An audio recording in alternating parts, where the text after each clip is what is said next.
Hello, I'm Emma Blackburn, the Employer Services Manager for Seetec Plus. I'm joined here today at sunny Perrin Sands in Cornwall with Emma Randall, Head of Activities.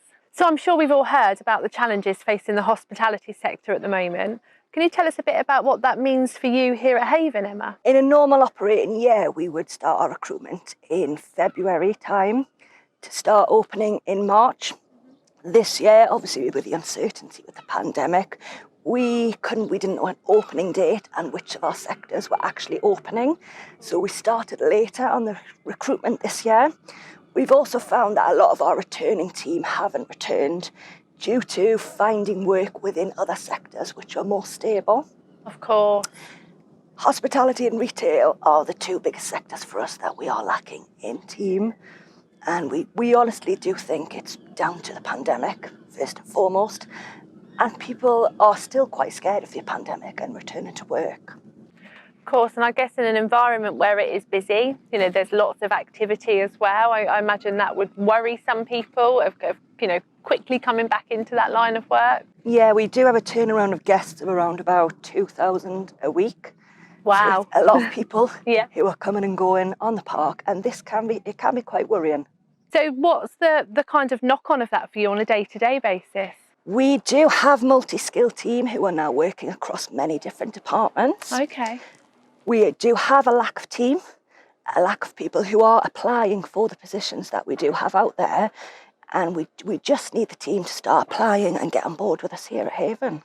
Of course. So your usual kind of pre-COVID, if you like, recruitment methods, are those methods not working as effectively if they have before? We found a lot of pre-COVID, it was all face-to-face. We could have open days where we could invite a large member of team to come along and apply and meet our senior management team.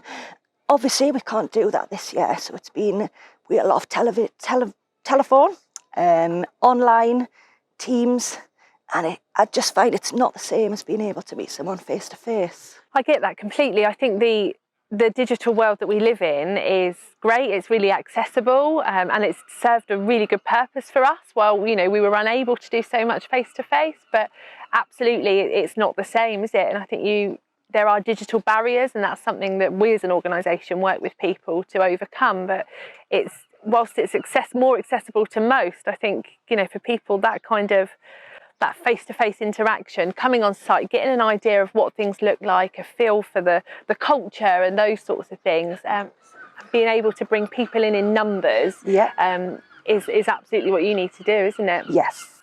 How many people do you typically sort of recruit each season? So we have around about 225 team on park, a lot of seasonal contracts. Mm-hmm. So it's normally around about March till November time. And with that, we offer a community environment.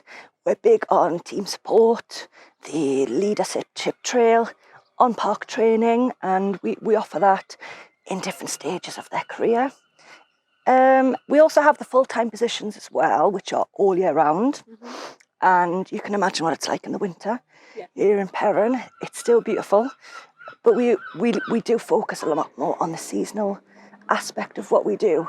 With the struggles to recruit people quick enough, what does that mean? Is operationally, what does that mean for you as a business?